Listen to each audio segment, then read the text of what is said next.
This is probably as close to the kit as a person can possibly ever get. And what kit are you talking about? Oh, I'm talking about the kit of Neil Peart. And it's a striking blow to the heart to realize that such a young man with such great talent passed away at such an early age. And you know what? I'm going to tell you, I can't deny the fact. I watched, I think it was Rush, Time Stands Still, the documentary, and he was a very humble man. He didn't like accolade. He was just like my brother Bob. Bob never liked accolade. He never really did. And I wanted to share something that you probably weren't aware. Here it is, Wings Over America, Paul McCartney. There it is, looking for a drummer. And who shows up? Joe English, my friend.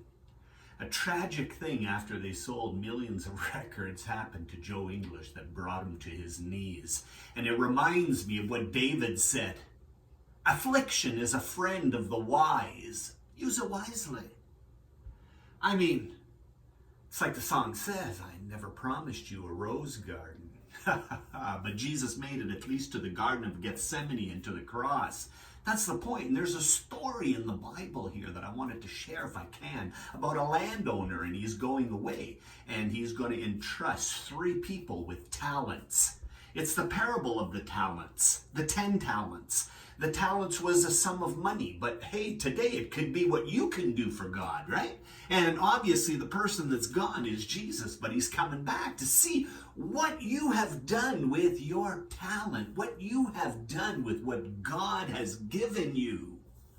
And a tragic thing happened in Joe English's life. It brought him to his knees, and from there he left the secular industry and he went into Christian music, my friend. He had a powerful career. He went into ministry, and lately I just found out that he's ill, very ill. We'll keep him in prayer. My point is, nobody has ever heard of Joe English. But listen to me.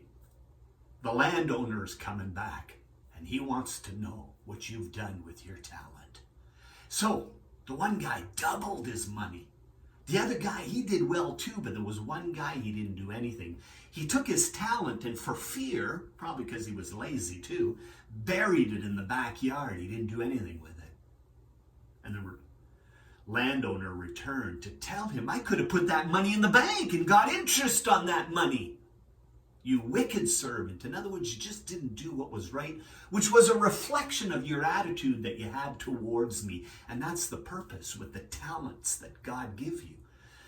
God has entrusted those so that you can bring glory to him. Are you using your talents wisely?